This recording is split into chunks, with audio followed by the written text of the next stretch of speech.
Shovel Knight is a game that was made in 1987 for the NES, or at least that's what the game wants you to believe.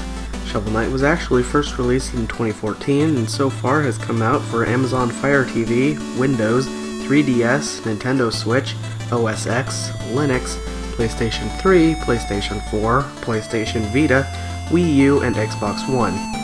That's pretty much everything remotely modern with a couple of exceptions. This review will be split into multiple parts. This video will cover Shovel Knight. The next two videos will cover the Shovel Knight expansions that have come out so far, and in the future I'll cover any future Shovel Knight expansions. With that being said, let's start the review.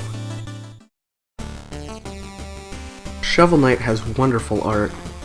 I know it's become a bit of a tired visual style for indie games, but Shovel Knight is a game that looks nearly identical to what you would have seen on the NES. The backgrounds are clearly in the back and the foregrounds are clearly in the front, and the 3DS version has a nice looking 3D effect too. The soundtrack to Shovel Knight is one of the best 8-bit inspired soundtracks I've ever heard. It all sounds incredibly original, but also sounds old school, and I can even play it in my review without anyone claiming my video, so that's a plus. The controls are nice. This is where there might be some difference between your experience and mine. The 3DS version shows all of your usable items while you're in a stage, and you can quickly and easily select your item without pausing. I haven't played any other version of Shovel Knight, so I can't say how they work. The only other platform that would possibly use the same mechanic is the Wii U, but I can't say for sure. The game is a good length. It takes somewhere between 5 and 10 hours to beat Shovel Knight. By the end, it feels like it should end. Shovel Knight isn't complicated enough to go on for 20 or 30 hours, and the length of the game is perfect for how complicated it is. This game is hard. Shovel Knight tried to mimic the difficulty of classic NES games like Mega Man.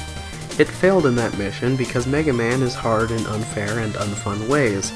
Shovel Knight has frequent enough checkpoints and infinite lives, which means it still takes a while to get through the game, but it's not infuriating to do so.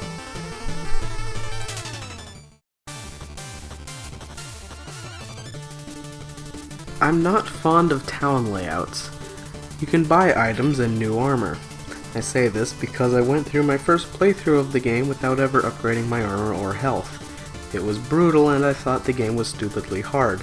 It was my own mistake for not exploring, but I wish it was a little more clear. That might just be me, and you might think I'm a bad person for having this issue.